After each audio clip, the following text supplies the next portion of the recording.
Hello everyone, आप सभी का हमारे YouTube channel US virtual campus में स्वागत है।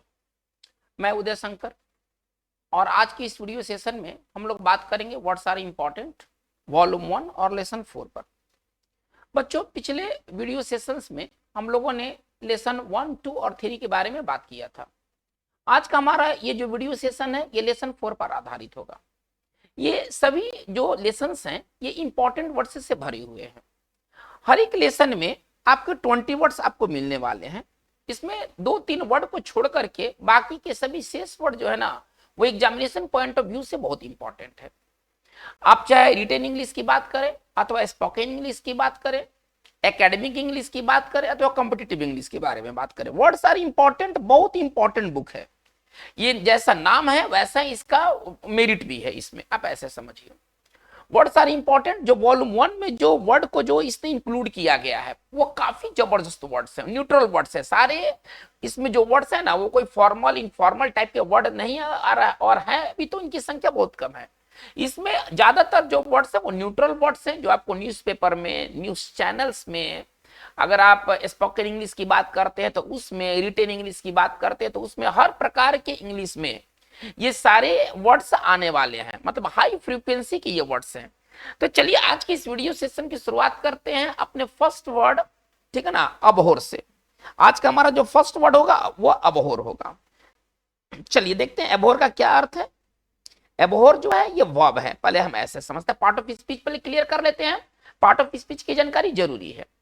अगर आप केवल वर्ड जानते हैं लेकिन पार्ट ऑफ स्पीच के बारे में कोई सेंस नहीं रखते हैं, नहीं जानते कि वर्ड नाउन है, वर्ब है, एडजेक्टिव है, तो आगे आने वाले समय में आपको कठिनाई का सामना करना पड़ सकता है। वर्ड के कैटेगरी की जानकारी बहुत जरूरी है। तो चलिए हम क्या देखते हैं कि अबोहर वर्ब है। अबोहर का मतलब क्या होता है? नफरत करना, घृणा करना। अगर आप किसी चीज से नफरत करते हैं, घृणा करते हैं नैतिक कारणों से, तो आप उसे अबोहर करते हैं, ठीक है ना। नफरत करना, घृणा करना। चलिए अब हम इसके सिनोनिम्स को कुछ देख लेते हैं, इसके फटाफट। सिनोनिम्स इसके क्या क्या है? नफरत करने के लिए हमारे पास और कितने वर्ड्स हैं? तो डिटेस्ट, ठीक है ना, एबोमिनेट, एबोमिनेट और लोथ, ये 3 अच्छे वर्ड हैं घृणा करने के लिए, ठीक है ना। चलिए इसका अपोजिट क्या होगा, इसका एंटोनिम्स क्या होगा? तो इसका एंटोनिम्स होगा लव, है ना। घृणा करने का उल्टा क्या होगा? प्रेम करना। चलिए इसका एक और एंटो हो जाएगा एडमायर, प्रशंसा करना, सराहना, ठीक है ना। चलिए तो इसके 2 अपोजिट हैं और इसके सिनोनिम्स हैं आपके डिटेस्ट, एबोमिनेट और लोथ। और भी वर्ड्स हैं, ऐसा नहीं है कि बस इतना ही है, और भी वर्ड्स हैं, लेकिन अभी के लिए इतना पर्याप्त है। चलिए एक सेंटेंस से इसे बेहतर समझ सकते हैं। चलिए अबोहर का इस्तेमाल ज्यादातर वैसे मामलों में होता है जिसमें चाहिए का कॉन्सेप्ट है, मोरल रीजन से, नैतिक कारणों से। यदि हम किसी से नफरत करते हैं तो इसके लिए वर्ड अबोहर का इस्तेमाल करते हैं। जैसे देखिए वी शुड एबोहर, ठीक है ना, वायलेंस। वी शुड एबोहर वायलेंस, मतलब ये सच है भी कि हमें हिंसा से नफरत करना चाहिए, ये मोरल कारण है, ठीक है ना, ये नफरत करने का मोरल कारण है। तो वायलेंस का मतलब होता है हिंसा। चलिए हम लोग वर्ड नंबर 2 की ओर मूव करते हैं। वर्ड नंबर 2 देखते हैं। वर्ड नंबर 2 हमारा क्या है? चलिए हमारा वर्ड नंबर 2 अबाउंड। पहले अबाउंड को देखते हैं। अबाउंड का क्या कैटेगरी है? तो अबाउंड वर्ब है। अबाउंड का मतलब क्या होता है? भरा होना, ठीक है ना, प्रचुर मात्रा में होना। इसको अगर सरल अगर हिंदी कहें तो प्रचुर मात्रा में होना, प्रचुर मात्रा में होना, किसी चीज का किसी चीज से भरा होना। चलिए देखते हैं इसका सिनोनिम्स क्या क्या सिनोनिम्स है। इसके कुछ सिनोनिम्स को हम लोग चेक कर लेते हैं फटाफट। चलिए तो हो जाएगा be plentiful, be plentiful, be abundant, be abundant, proliferate, proliferate, ठीक है ना। चलिए इसका मतलब क्या है कि भरा होना, पर्याप्त मात्रा में होना। चलिए इस सेंटेंस से इसे बेहतर समझ सकते हैं। इसका पहला अपोजिट देख लेते हैं, आगे बढ़ने से पहले इसका एंटो देख लेते हैं। B scars. देखिए स्कार्स का मतलब होता है अभाव और बी का मतलब होना, यानी कि अभाव होना। भरा होना का अपोजिट क्या होगा? अभाव होना। यदि किसी चीज का बी स्कार्स है तो वहां पर उस चीज का अभाव है, अभाव होना। चलिए एक सेंटेंस से इसे बेहतर समझ सकते हैं। गल्फ कंट्रीज, गल्फ कंट्रीज, ठीक है ना, are vast regions, are vast regions where oil abounds. चलिए इसका हिंदी क्या निकलेगा? चलिए इसका हिंदी ये निकलेगा कि खाड़ी देश एक बहुत बड़ा क्षेत्र है ना, बहुत बड़ा रीजन से ये है ना। जो गल्फ कंट्रीज है वो फर्स्ट रीजन से, जहां पर तेल जो है वह पर्याप्त मात्रा में है, काफी मात्रा में है, वहां पर तेल लबालब भरा हुआ है। तो चलिए ये हमारे अबाउंड का यूज रहा। चलिए अब हम बात को आगे बढ़ाते हैं, वर्ड नंबर 3 की ओर लेके चलते हैं। काफी इंपॉर्टेंट ये सारे वर्ड्स हैं हर दृष्टिकोण से। चलिए एस्पायर, हमारा जो नेक्स्ट वर्ड है वह है एस्पायर। चलिए एस्पायर वर्ब है, पार्ट ऑफ स्पीच से ये वर्ब है। एस्पायर का मतलब क्या होता है? अगर आप किसी चीज की इच्छा रखते हैं, ठीक है ना, आप उस चीज को पाना चाहते हैं तो आप उसको एस्पायर करते हैं। तो एस्पायर का जो सरल हिंदी होगा आकांक्षा करना, आकांक्षा करना या किसी चीज के होने का अभिलाषा रखना। हमारे पास ये होता, हमारे पास वो होता, तो ये जो चीज है आप एस्पायर करते हैं। प्रीपोजिशन एस्पायर अपने साथ प्रीपोजिशन टू का प्रयोग करेगा। यदि अगर हमें जरूरत पड़े तो इसके साथ हम प्रीपोजिशन टू का प्रयोग करेंगे। चलिए इसके सिनोनिम्स को कुछ देख लेते हैं, इसके क्या क्या सिनोनिम्स है।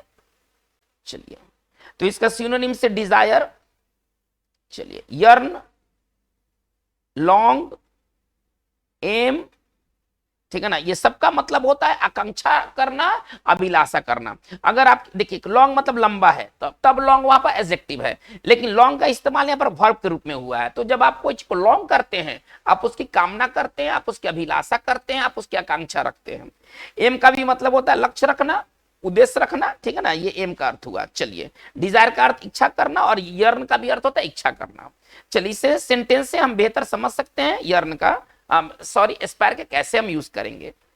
चलिए many aspire to be IAS, है ना, फ्यू अचीव। चलिए इसका हिंदी क्या निकलेगा, देखिए कई लोग ये इच्छा करते हैं IAS बनने की, नाम मात्र के लोग ही इस चीज को प्राप्त कर पाते हैं, है ना।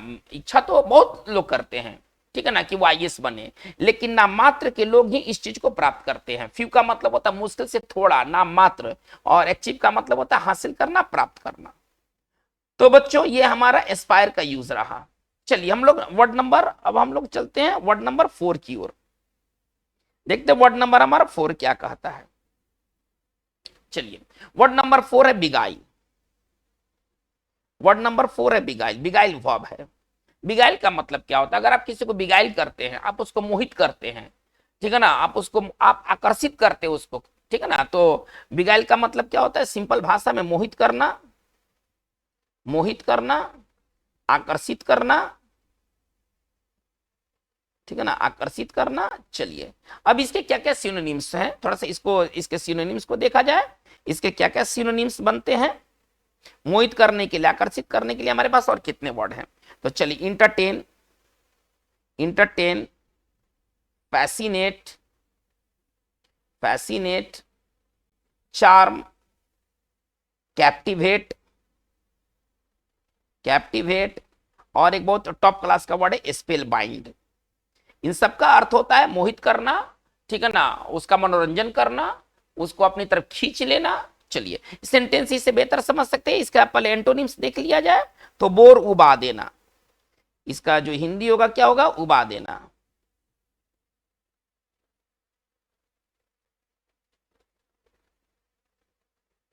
अगर आप किसी को बोर करते हैं, आप उसको उबा देते हैं। जैसे आप इस वाक्य को देखें, she is a great singer, she is a great singer, ठीक है ना, who can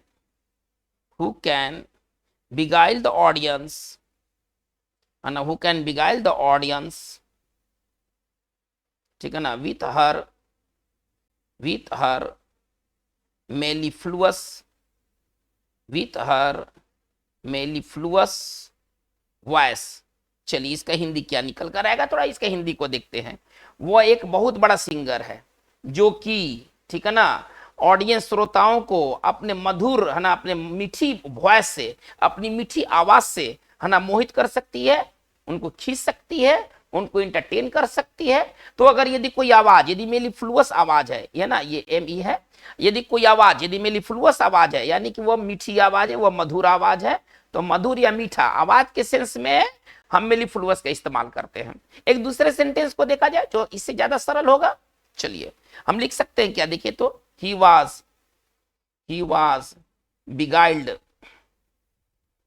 बिगाइल्ड by her beauty. इसका हिंदी क्या निकलेगा, चलिए इसका हिंदी थोड़ा सा आसान वे में हम लोग निकाल सकते हैं, वह उसके सुंदरता से मोहित हो गया, वो उसके सुंदरता पर मोहित हो गया, वो उसके सुंदरता से आकर्षित हो गया। तो इन सब का मोटा मोटी हिंदी हमारा यही निकलता है। चलिए हमारा ये वर्ड नंबर 4 था। वर्ड नंबर 5 की ओर मूव करते हैं, बहुत इंपॉर्टेंट ये सारे वर्ड्स होने वाले हैं। चलिए हमारा वर्ड नंबर अब 5 देखते हैं। वर्ड नंबर हमारा 5 क्या, कमेंड। चलिए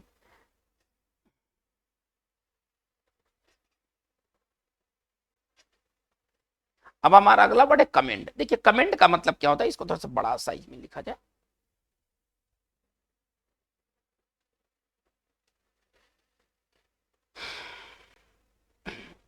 हमारा जो नेक्स्ट वर्ड है वो है कमेंड। कमेंड को देखते हैं, कमेंड का अर्थ क्या होता है। कमेंड वर्ब है, पार्ट ऑफ स्पीच से वर्ब है। कमेंड का मतलब होता है सराहना करना, प्रशंसा करना। अगर आप किसी को अगर कमेंड करते हैं, आप उसकी सराहना करते हैं, आप उसकी प्रशंसा करते हैं। और सराहना करना और प्रशंसा करना, इसके लिए ढेर सारे सिनोनिम्स है ना। इंग्लिश डिक्शनरी में ढेर सारे सिनोनिम्स है जहां तक प्रशंसा करना और सराहना करने का सेंस है। कुछ बढ़िया वर्ड देखा जाए, एक्सटोल। चलिए इसके बाद इलोगाइज, इसके बाद लॉर्ड, इसके बाद अक्लेम। सबका मतलब क्या है, सबका मतलब है ये डबल सी, इसको आप मान के चले।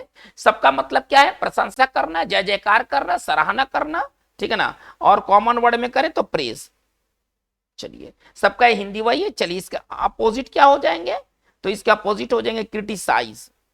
अगर आप किसी के क्रिटिसाइज करते हैं, आप उसकी आलोचना करते हैं। चलिए सेंसियोर, नेक्स्ट हमारा वर्ड है सेंसियोर, निंदा करना। तो इसका हिंदी जो होगा वो क्या होगा, आलोचना करना, आलोचना करना या निंदा करना। चलिए सेंटेंस से इस कमेंट को समझा जा सकता है। चलिए हम क्या लिख सकते हैं, देखिए तो द चीफ मिनिस्टर, ठीक है ना। चलिए कमेंडेड द पुलिस,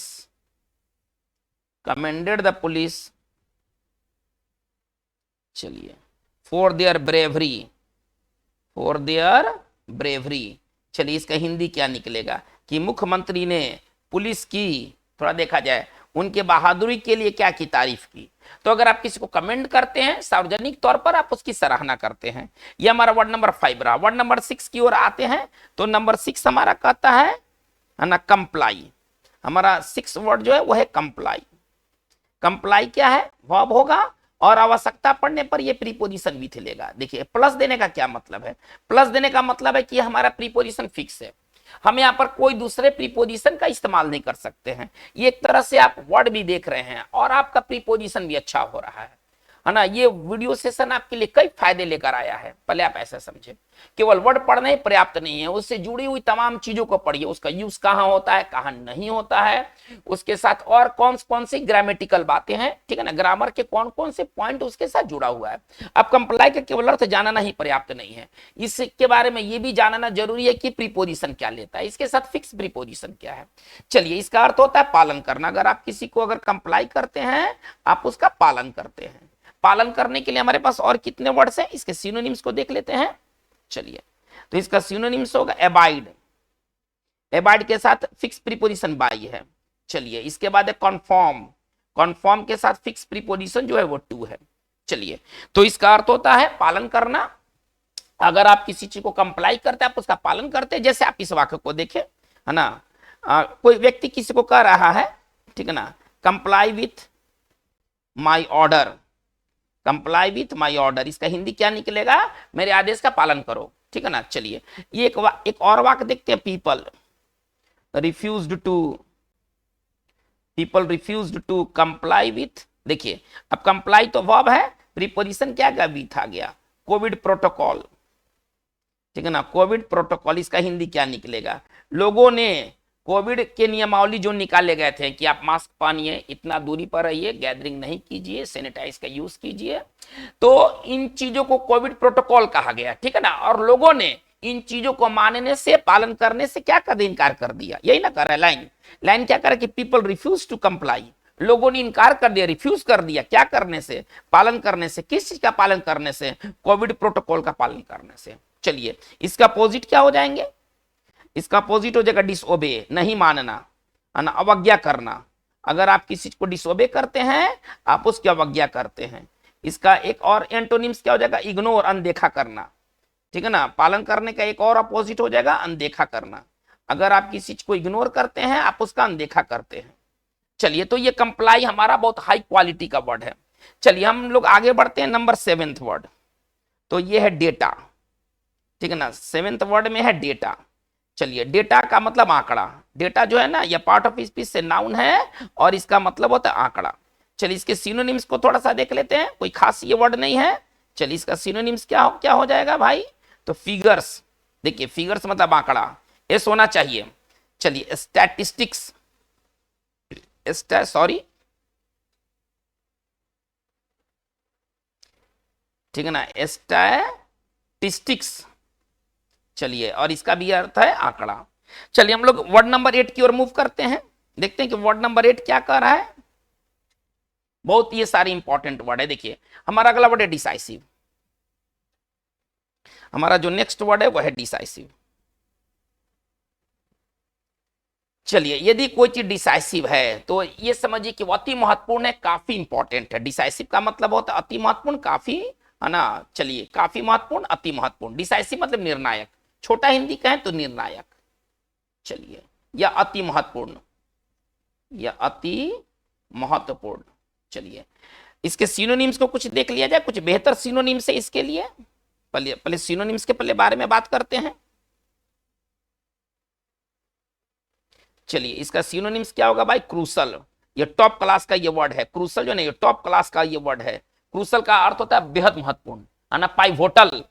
चलिए, इसके और कुछ सिनोनिम्स देखते हैं। पाइवोटल, अति महत्वपूर्ण। चलिए, इसके लिए एक वर्ड हम ले सकते हैं, है ना, कंक्लूसिव, है ना, अति महत्वपूर्ण, निर्णायक। चलिए, और भी हमारे पास वर्ड है, लेकिन ये 3 वर्ड जो है ना हमारे लिए काफी इंपॉर्टेंट है, जिसमें crucial is the best, crucial सबसे अच्छा वर्ड है। चलिए, अब एक सेंटेंस से इसे बेहतर समझा जा सकता है।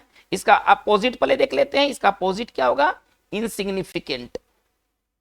इसका अपोजिट जो होगा वो होगा इनसिग्निफिकेंट, ठीक है ना, महत्वहीन, जिसका कोई महत्व ना हो। अति महत्वपूर्ण का अपोजिट क्या हो जाएगा, महत्वहीन। चलिए, इसके इसे सेंटेंस को देख लिया जाए। He played a decisive role, he played a decisive role in the formation of, ठीक है ना, ऑफ द पार्टी। इसका हिंदी चलिए क्या निकलेगा, थोड़ा इसके हिंदी को देखा जाए। उसने पार्टी के निर्माण में, है ना, एक अहम भूमिका निभाई। डिसाइसिव रोल क्या होता है, डिसाइसिव मतलब निर्णायक, रोल मतलब भूमिका, ठीक है ना। उसने पार्टी के निर्माण में एक अहम भूमिका निभाई, ये हमारा डिसाइसिव रहा। चलिए, वर्ड नंबर 9 की ओर मूव करते हैं, देखते हैं कि वर्ड नंबर हमारा 9 क्या है। ये लेसन में 20 वर्ड्स है, जिसमें कि 17, लगभग 17 वर्ड, 2-3 छोड़ देते हैं, तो बाकी के 17 वर्ड्स काफी इंपॉर्टेंट है। चलिए, अब हम लोग आगे बढ़ते हैं, तो हमारा जो नेक्स्ट नंबर 9 जो है वो है डिक्लाइन। डिसाइसिव के बाद हमारा अगला वर्ड है डिक्लाइन। देखिए, डिक्लाइन जो है ना ये नाउन भी है, लेकिन हम लोग डिक्लाइन को ना एज ए वर्ब लेके चलेंगे। डिक्लाइन का मतलब होता है अस्वीकार करना। अगर आप किसी चीज को अगर आप डिक्लाइन करते हैं, आप उसको अस्वीकार कर देते हैं, मना कर देते हैं।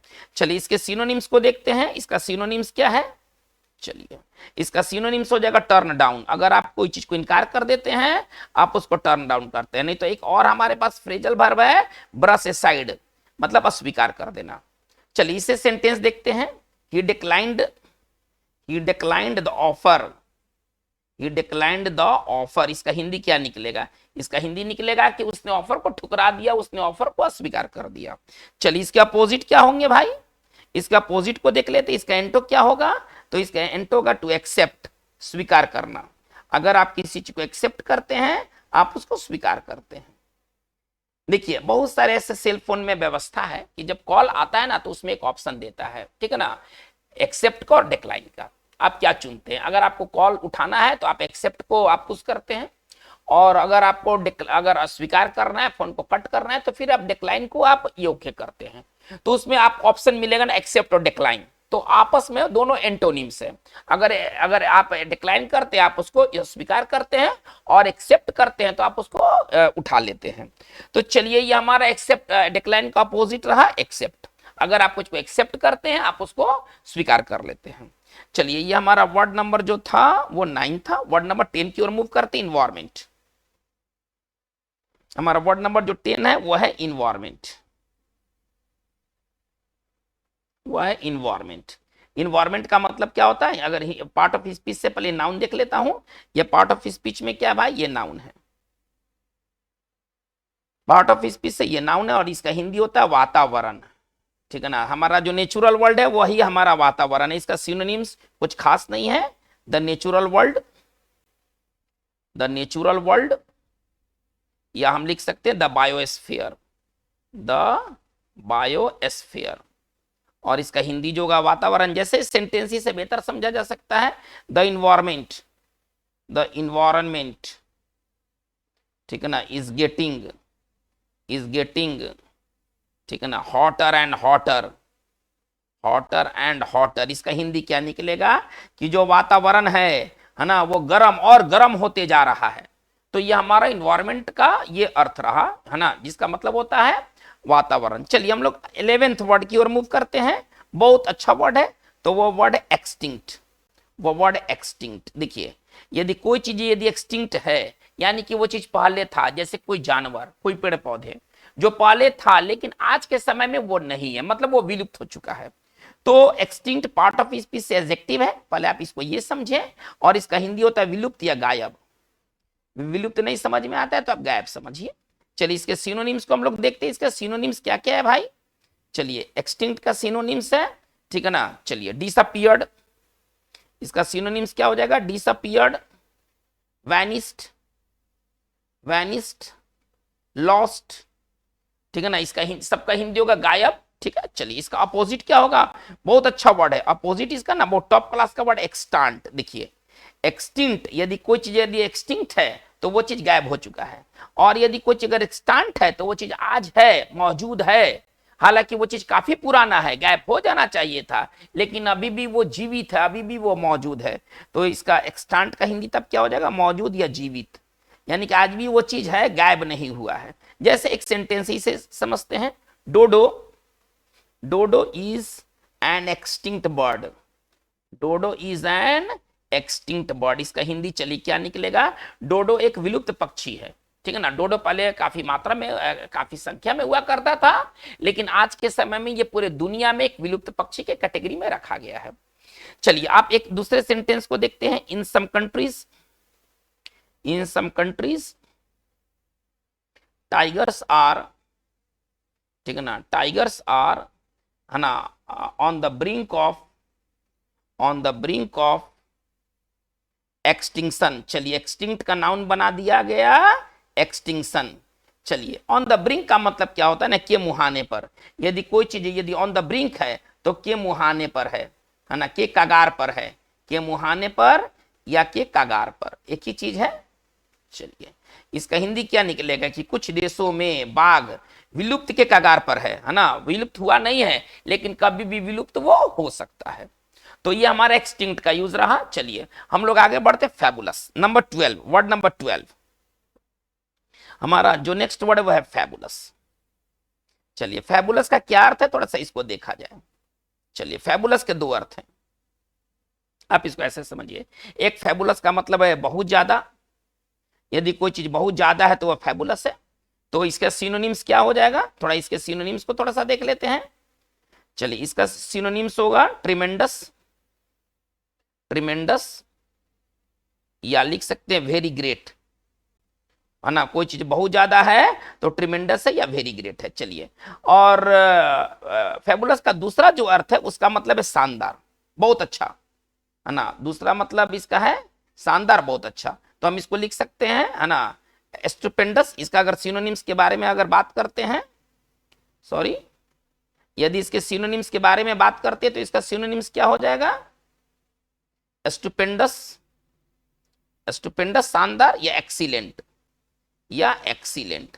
अब वाक्य से पता चल जाएगा कि कहां पर बहुत ज्यादा का सेंस है और कहां पर शानदार का सेंस है। ओके, सारा सेंटेंस क्लियर कर देता है। लेकिन अगर ऐसे कहना है तो फेबुलस का हम दो अर्थ बताएंगे, एक बताएंगे बहुत ज्यादा और एक बताएंगे शानदार।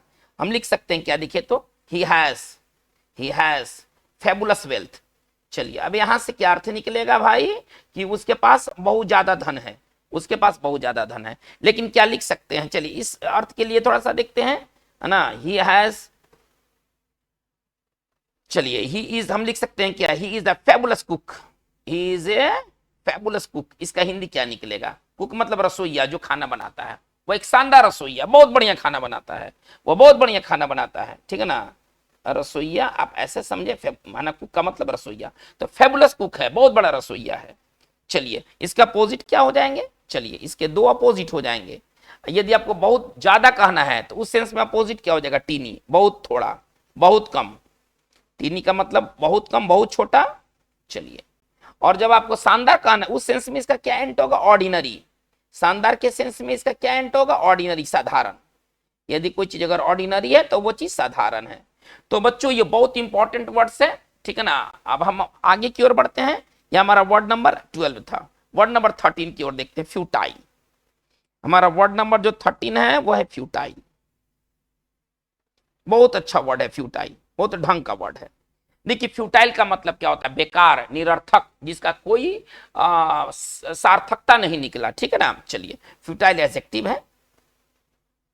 फ्यूटाइल का अगर आप हिंदी की बात करते तो इसका हिंदी होता है निरर्थक, ठीक है ना। चलिए और इसका एक हिंदी हम कह सकते हैं बेकार, है ना, अनुपयोगी, जिसकी कोई उपयोगिता नहीं निकली। चलिए इसके सिनोनिम्स को देख लेते हैं, इसका सिनोनिम्स क्या है। तो इसका सिनोनिम्स हो जाएगा फ्रूटलेस, ठीक है ना, फलहीन, बेकार, पॉइंटलेस, है ना, बेकार, जिसको कोई उपयोगिता नहीं है, ठीक है ना। चलिए इसका अपोजिट क्या हो जाएगा भाई, तो यूजफुल, उपयोगी, या फ्रूटफुल, फलदायी, या फ्रूटफुल, फलदायी।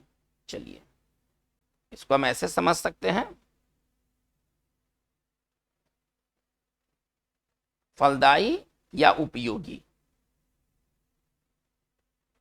चलिए तो अगर कुछ अगर फ्यूटाइल है यानी कि वो बेकार है, जैसे कि हमको कहना है कि बेकार की बातें आप कर रहे हैं, बेकार का बहस कर रहे हैं, तो वो डिस्कशन कौन सा डिस्कशन होगा, फ्यूटाइल। कोई उसका अर्थ नहीं निकलेगा, कोई उसका मतलब रिजल्ट नहीं आएगा। वो जो डिस्कशन होगा वो फ्यूटाइल डिस्कशन होगा, वो डिस्कशन होगा, फ्यूटाइल डिस्कशन होगा। चलिए एक वाक्य देखते हैं, you are making, you are making, है ना, ठीक है ना, a futile attempt, a futile attempt to make me understand, ठीक है ना, टू मेक मी अंडरस्टैंड। चलिए इसका हिंदी क्या निकलेगा, इसके थोड़ा सा हिंदी को देखते हैं। आप, ठीक है ना, मुझको समझाने का एक बेकार का कोशिश कर रहे हैं, आपके समझाने से मैं नहीं समझने वाला हूं। यानी कि अगर फ्यूटाइल अगर अटेम्प्ट है तो वो कोशिश कौन सा कोशिश होगा, बेकार कोशिश। तो ये लाइन कह क्या रहा है, you are making a futile attempt, आप एक बेकार का कोशिश कर रहे हैं, क्या करने के लिए, टू मेक मी अंडरस्टैंड, मुझे समझाने के लिए। तो बच्चों ये हमारा फ्यूटाइल का अर्थ रहा। चलिए अब हम लोग आगे बढ़ते हैं, हारमोनियस, नंबर 14, वर्ड नंबर 14। अब वर्ड नंबर 14 की ओर है और वर्ड है हारमोनियस। देखिए हारमोनियस का मतलब क्या होता है, जिसमें कोई झगड़ा ना हो, प्रेम पूर्ण, है ना। हारमोनियस एडजेक्टिव है और इसका जो अगर हिंदी कहें तो इसका होगा प्रेमपूर्ण, मैत्रिक, प्रेमपूर्ण, मैत्रिक, जिसमें किसी तरह का झगड़ा ना हो, वो हारमोनियस कहलाता है। चलिए इसके सिनोनिम्स थोड़ा फटाफट देख लेते हैं, इसका सिनोनिम्स क्या होगा। तो चलिए एमिकेबल, एमिकेबल, एमाइबल, ठीक है ना, फ्रेंडली, चलिए कोडियल, ये इसके सब बढ़िया सिनोनिम्स हैं। जिसका हिंदी है प्रेमपूर्ण, मैत्रिक, जिसमें किसी बात का झगड़ा नहीं हो। तोड़ के लिखे तो कैसे लिखेंगे, हैविंग नो क्वारल, जिसमें कोई तरह का झगड़ा ना हो। यदि कोई चीज यदि हारमोनियस है तो इसका मतलब है कि उसमें किसी बात का झगड़ा नहीं है। चलिए इसका अपोजिट क्या हो जाएगा, होस्टाइल। इसका जो अपोजिट होगा वो होगा होस्टाइल, उग्र। यदि कोई चीज यदि होस्टाइल है तो उग्र है, वो लड़ाकू है, जिसमें लड़ाई रखा हुआ है, वो चीज होस्टाइल है। जैसे आप ये वाक्य देखिए तो एक सेंटेंस से इसे बेहतर समझा जा सकता है, इंडिया एंड रसा, इंडिया एंड रसा हैव मेड, मेंटेन ज्यादा बढ़िया रहेगा, मेड से अच्छा मेंटेन रखिए यहां पर। चलिए इंडिया एंड रसा हैव मेंटेन्ड, चलिए हारमोनियस रिलेशंस, हारमोनियस रिलेशंस, ठीक है ना, for several years, for several years. चलिए इसका हिंदी क्या निकलेगा, थोड़ा इसके हिंदी को देखते हैं। भारत और रूस ने कई सालों से, है ना, एक मैत्रिक संबंध बनाए रखे हैं। मतलब भारत और रूस के जो रिश्ते हैं ये आज का नया रिश्ता नहीं है, कई सालों से इन्होंने अपने मैत्रिक संबंध को मेंटेन करके रखा है। तो यदि कोई चीज हार्मोनियस है इसका मतलब है कि उसमें कोई तरह का झगड़ा नहीं है, वो चीज मैत्रिक है। चलिए तो ये बच्चों ये बहुत इंपॉर्टेंट वर्ड रहा। अब हमारा अगला जो वर्ड है वो है इम्पार्शियल। नंबर 15वां जो वर्ड है हमारा है इम्पार्शियल। चलिए इम्पार्शियल का मतलब क्या होता है, निष्पक्ष, जिसमें कोई तरह का भेदभाव ना हो, ठीक है ना। निष्पक्ष इसका सरल अगर हिंदी कहें तो इसका सरल हिंदी होता है निष्पक्ष। यदि कोई चीज यदि इम्पार्शियल है यानी कि उसमें कोई तरह का भेदभाव नहीं है। चलिए इसके साइनोनिम्स को देख लेते हैं। इसका सिनोनिम्स क्या है, निष्पक्ष करने के लिए हमारे पास और क्या वर्ड है भाई, अनबायस्ड, ठीक है ना, जिसमें किसी तरह का पक्षपात नहीं है, फेयर, जस्ट, ना, ये रहा निष्पक्ष। चलिए इसके एंटोनिम्स को देख लेते हैं। तो इसका एंटोनिम्स क्या हो जाएगा, बायस्ड, पक्षपात से भरा हुआ, ठीक है ना। चलिए पार्टीजन, माना बायस्ड या पार्टीजन, पक्षपातपूर्ण। चलिए पक्षपातपूर्ण। चलिए हम लिख सकते हैं, देखिए तो इम्पार्शियल डिसीजन, ये इम्पार्शियल डिसीजन कौन सा डिसीजन होगा, निष्पक्ष फैसला, ठीक है ना, सॉरी, इम्पार्शियल डिसीजन कौन सा डिसीजन होगा भाई, तो ये निष्पक्ष फैसले होंगे। चलिए इम्पार्शियल इलेक्शन, ये कौन सा चुनाव होगा, निष्पक्ष चुनाव। कोई जज यदि इम्पार्शियल है इसका मतलब क्या है कि वह किसी साइड का पक्ष नहीं लेगा। तो कोई चीज यदि इम्पार्शियल है इसका मतलब ये होता है कि उसमें भेदभाव नहीं है, वो चीज एकदम निष्पक्ष है। चलिए हम लोग बात को हम लोग आगे लेके चलते हैं। इम्पार्शियल के बाद हमारा अगला जो वर्ड है वह है प्रोसीजर। नंबर हमारा जो वर्ड रहेगा वो 16 होगा। वर्ड नंबर थोड़ा 16 को देख लेते हैं। तो हमारा अगला वर्ड है प्रोसीजर। देखिए प्रोसीजर का मतलब क्या होता है, सिंपल भाषा में बात करते हैं। प्रोसीजर नाउन है और इसका मतलब होता है प्रक्रिया, ठीक है ना, क्रियाविधि। आप इसको समझ सकते, क्रियाविधि, कोई खास ये वर्ड नहीं है एग्जामिनेशन दृष्टिकोण से, ठीक है ना। चलिए इसके सिनोनिम्स को देख लेते हैं। इसका सिनोनिम्स हो जाएगा प्रोसेस, और एक वर्ड हो जाएगा मैकेनिज्म, और एक वर्ड हो जाएगा मैकेनिज्म। चलिए वर्ड नंबर 17 की ओर मूव करते हैं, थोड़ा जल्दी जल्दी कर लेते हैं चीजों को। चलिए वर्ड नंबर 17 है प्रोसेस। प्रोसेस क्या है, प्रोसेस का भी मतलब होता है प्रक्रिया, थोड़े थोड़े इसमें अंतर है, बस कोई खास अंतर नहीं है। नंबर 18, वर्ड नंबर 18 की ओर मूव करते हैं। तो हमारा जो नेक्स्ट वर्ड है रिक्लाइन। चलिए रिक्लाइन कुछ ढंग का वर्ड है। रिक्लाइन क्या है ना, ये पार्ट ऑफ स्पीच से रिक्लाइन जो है ना ये वर्ब है, और रिक्लाइन करते होता है ना पीछे की ओर हटना, पीछे की ओर मुड़ना, ठीक है ना। चलिए पीछे की ओर, है ना, झुकना। यदि कोई चीज पीछे की ओर झुकता है, जैसे कोई चेयर है, आप चेयर पर बैठ गए, चेयर पीछे की ओर झुक गया, तो चेयर क्या हुआ, रिक्लाइन हुआ, ठीक है ना। चलिए इसका सिनोनिम्स क्या होगा, इसका सिनोनिम्स को थोड़ा सा देख लेते हैं। इसका सिनोनिम्स होगा लीन बैकवर्ड।